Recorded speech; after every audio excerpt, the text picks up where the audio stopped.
अस्सलाम वालेकुम अज़ीज़ बच्चों, उम्मीद है आप सब खैर व आफियत से होंगे। आज हम आपकी दरसी किताब में सफ़र नंबर 76 सफ़र नंबर 76 का मुताला करते हैं। आप अपनी किताब में सफ़र नंबर 76 में देखें, जहाँ एक आपको सवाल मिलता है, खाली जगहों को पुर करें। क्या है? खाली जगहें पुर करें।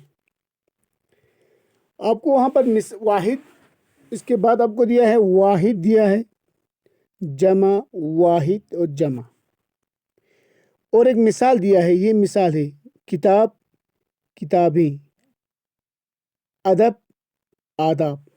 ये मिसाल के तौर पर दिया है। जैसे कि किताब वाहिद है, जमा किताबें हैं। अदब वाहिद है, आदाब जमा है। इसी तरह आपको कुछ अल्फाज दिए गए हैं, जैसे कि कलम है, आपको जमा लिखना है कलमे। वक़्त दिया है अवकात।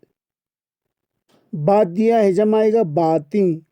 सबब वाहिद है, उसका जमा आएगा असबाब। रात वाहिद है, जमा आएगा रातें। फलक वाहिद इफलाक। नज़्म का जमा नज़में। तरफ का जमा अतराफ। यानी कि कुछ वाहिद अल्फाज जिनके हमें जमा लिखनी है। इसके बाद आप उसी के नीचे देख सकते हो, मंदरज झेल अल्फाज को इस तरह जुमलों में इस्तेमाल कीजिए कि इनकी तज़कीर और तानीस वाज़ेह हो जाए। आपको एग्ज़ाम में ये सवाल आ सकता है, इस तरह के सवाल आएंगे। ये वाले आपको अल्फाज दिए जाएंगे, उसके बाद आपको तज़कीर और तानीस में इस्तेमाल करना है। किस तरह? जुमलों में इस्तेमाल करके तज़कीर और तानीस आपको वाज़ेह करना है। ये सवाल आपको इम्तिहान में आ सकता है। तो आपको इस सवाल के लिए आपको क्या करना है, ये आपको आपके क्वेश्चन पेपर में आपका सवाल आएगा आने वाले नए पैटर्न के तहत। ये सवाल बनता है आपको सवाल नंबर 4। इस तरह दिया, ये दर झेल अल्फाज को हिदायत के मुताबिक जुमलों में इस्तेमाल कीजिए। और कुछ अल्फाज दिए हैं, उसके बाद आपको ब्रैकेट में लिखा होता है जुमले में इस तरह इस्तेमाल करें कि मुज़क्कर या मुअन्नस वाज़ेह हो जाए।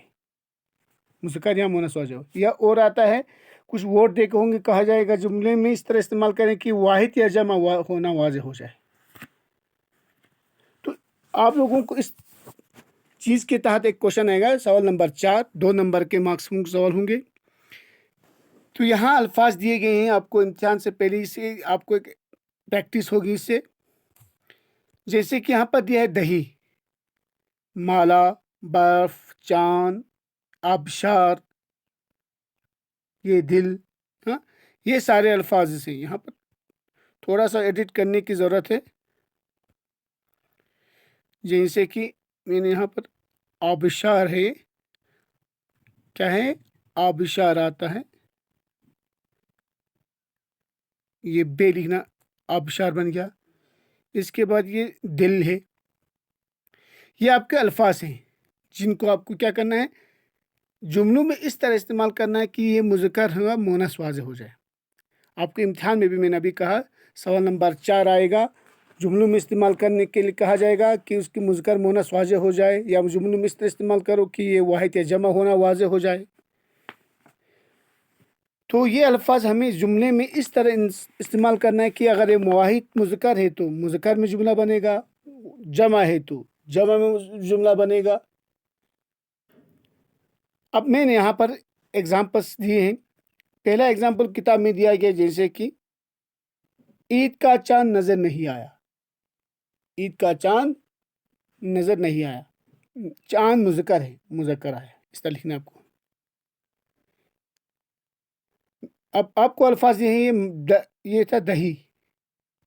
दही को हम क्या करेंगे, ये अल्फाज, फिर जुमला, फिर तज़कीर तानीस। हमें तज़कीर तानीस कहते हैं क्या, मुज़क्कर मुअन्नस को। हमारे पास अल्फाज हैं दही। दही क्या है? अल्फाज में से आया। अब हमें क्या करना है, उसको जुमला बनाना है। तो हमने बनाया दही ज़बरदस्त खट्टा है। अब ये क्या बन गया? मुज़क्कर बन गया। इस तरह लिखना है, उस लफ्ज़ को जुमले में इस्तेमाल करना है। दही, दही ज़बरदस्त खट्टा है। दही मुज़क्कर है ना, इसलिए जुमला मुज़क्कर में बन गया खट्टा, तो ये मुज़क्कर आ गया। इसी तरह दूसरा लफ्ज़ है माला। माला, मैंने बाजार से एक माला खरीदी है। खरीदी, इससे पता चला कि मोनस है, खरीदी मोनस। बर्फ, कल से भारी बर्फबारी हो रही है। हो रही है, हो रही है, इससे पता चला कि ये क्या है, मोनस है, ये मोनस। आबशार, अहरबल का आबशार बड़ा मशहूर है। बड़ा, बड़ा से पता चला कि मुज़क्कर है, मुज़क्कर। दिल, हर एक जानदार अपना एक दिल रखता है। हर एक जानदार अपना एक दिल रखता है, ये बन गया मुज़क्कर। तो इससे साबित करना है कि हमें जुमले से कि मुज़क्कर है तो मुज़क्कर में जुमला बनेगा, जैसे कि दिल रखता, रखता से हमें पता चला मुज़क्कर है तो ये मुज़क्कर बन गया। यहाँ पर लफ्ज़ बड़ा, बड़ा से पता चला कि मुज़क्कर में आ गया तो ये लफ्ज़ मुज़क्कर में गया। इसके बाद बर्फ को हमने लिखा बर्फबारी हो रही है, हो रही से साबित हो गया कि मोनस है, बर्फबारी जुमला मोनस। दही के बारे में लिखा खट्टा है, खट्टा मुज़क्कर बन गया। ईद का चांद नजर नहीं आया, आया पता चला कि आया से मुज़क्कर है तो ये मुज़क्कर हमने बना दिया। इस तरह से आप लोगों को जो 5 सेंटेंस आएंगे इम्तिहान में, 5 अल्फाजों को आपको जुमलों में इस्तेमाल करना है। तो इसी तरह से आप करेंगे तो आप ये एक प्रैक्टिस के तौर पर करेंगे, जिससे आपको इम्तिहान में आसानी भी हो जाएगी। आज हम यहीं तक इससे क्लास को रखते हैं, आगे हम और पढ़ेंगे। वस्सलामु अलैकुम वरहमतुल्लाह।